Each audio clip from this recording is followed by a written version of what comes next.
أستغفر الله العظيم من كل ذنب عظيم وأتوب إليك يا الله يا كريم أستغفر الله العظيم. Hadirin berbahagia, oleh karena Rasulullah SAW menyebutkan bid'iyah dengan menggunakan bi atau kubah yang berfaedah di dalam bahasa Arab adalah musahab, maka para ulama menetapkan bahwa definisi niat adalah fi'lu syai'in qasdu syai'in muqtarinan bi fi'li, yaitu mengkasat sesuatu yang menyertai dengan perbuatan yang sedang kita kerjakan. Maka oleh karena itu para hadirin berbahagia, kita berniat ketika takbiratul ihram, karena takbiratul ihram itulah permulaan daripada salat, sehingga seluruh perbuatan yang kita laksanakan masuk ke dalamnya niat.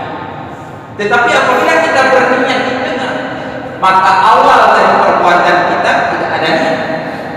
Apabila kita berniat sebelum mengerjakan suatu perbuatan, maka perbuatan kita kosong dari niat. Sehingga niat ini para hadirin diperintahkan kepada kita, yaitu pada permulaan daripada sebuah perbuatan. Hadirin berbahagia, para ulama menyebutkan fayajibu fiha qasdu fi'liha, maka diwajibkan pada niat itu adalah mengkasat melakukan perbuatan. Artinya bahwa perbuatan yang kita lakukan itu, misalnya salat, adalah kita lakukan secara sadar, bukan dalam keadaan lupa, bukan dalam keadaan tidur, dan bukan dalam keadaan lalai. Jadi yang pertama sekali adalah mengkasat melakukan perbuatan, yaitu melakukan dengan sengaja. Kemudian wa ta'yinuha, diwajibkan di dalam berniat itu adalah menentukan salat. Artinya salat yang kita kerjakan itu apakah zuhur, apakah salat yang kita kerjakan itu asar, ini wajib kita tentukan. Kemudian waniyatul fardhi fihi, dan juga wajib berniat fardu pada salat fardu untuk membedakan salat fardu dengan salat sunat. Maka sekurang-kurang niat adalah usolli fardhu dhuhri, aku sengaja aku melaksanakan salat fardu zuhur. Hadirin berbahagia, niat itu adalah sesuatu yang tergores, yang terjadi di dalam jiwa kita dengan cepat. Maka karena itu kita tidak harus mengucapkan dengan hati kita satu persatu, sengaja aku salat fardu zuhur. Tidak, tergores di dalam hati kita dengan cepat bahwa kita melaksanakan salat fardu zuhur. Itu yang disebut dengan niat.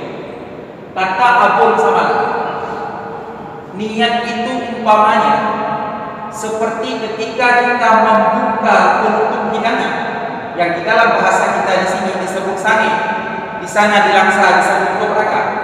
Ketika kita membuka penutup hidangan tersebut, kemudian kita mengambil paha ayam, langsung terlintas dalam pikiran kita, aku akan menggigit paha ayam ini sampai habis. Itu langsung terlintas dalam pikiran kita.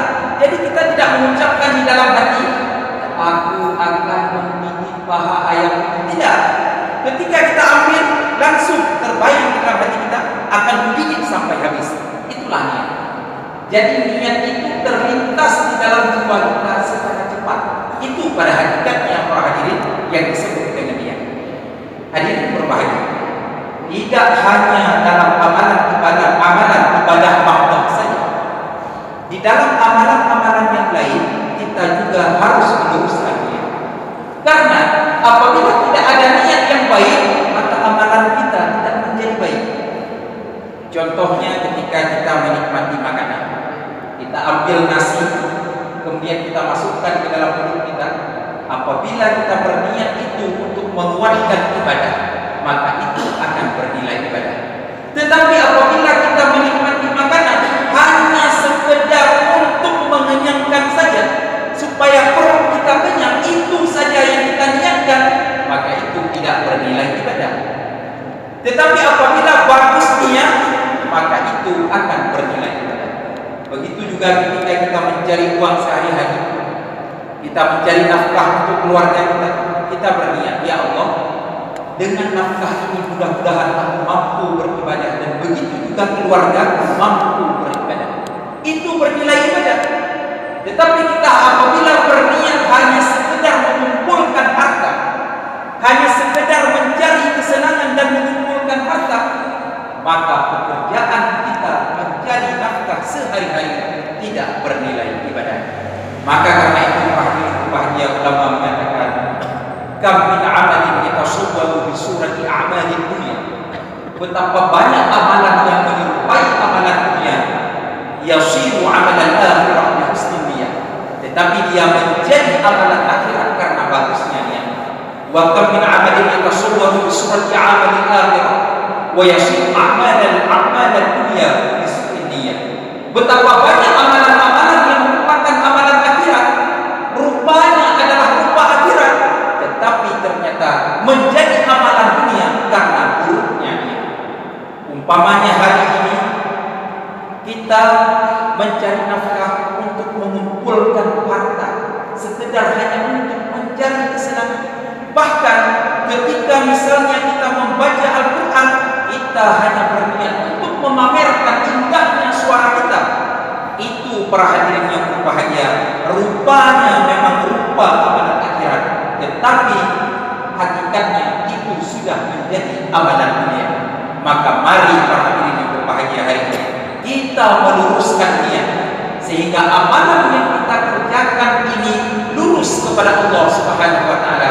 Kita mendapatkan pahala yang diberikan oleh Allah, dan benar-benar yang kita lakukan ini para hadirin adalah ibadah, bukan hanya sekedar rutinitas tetapi menjadi ibadah. Hadirin Allah wa iyyakum ajma'in. Wassalamu